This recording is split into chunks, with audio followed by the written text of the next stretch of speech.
was writing Leaders Eat Last, I got to the point where I couldn't do it.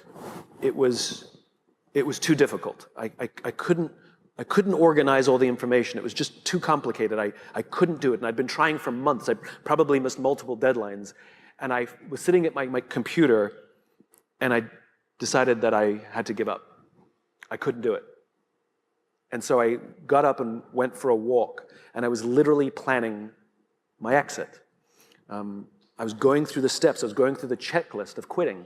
I knew that I have to give my advance back to the publisher, because technically I'm in breach.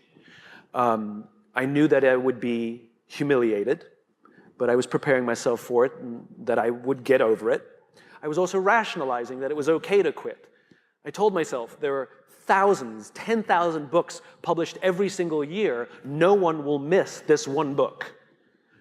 And I literally went through the steps to prepare myself for what I had to do to quit. I'm not sure why I did this, but I called a friend of mine who at the time was in the Air Force Special Forces, and I don't even think I said hello when he picked up the phone. I simply asked the question, what do you do when you can't complete the mission? And as is his habit, he just started telling me a story.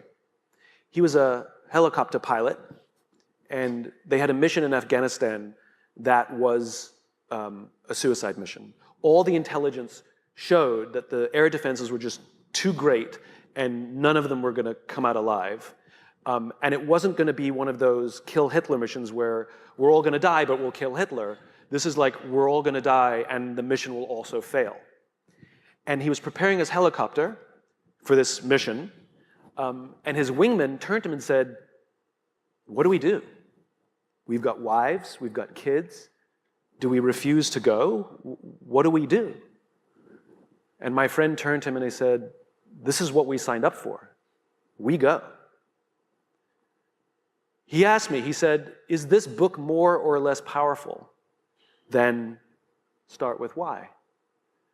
I said, the research has impacted me greater. It's more powerful. He says, all right, I'm going to tell you a funny story. Before I met you, I'd become disillusioned with the Air Force and I was going to quit. And I found this kooky little book called Start With Why, and it completely re-inspired me.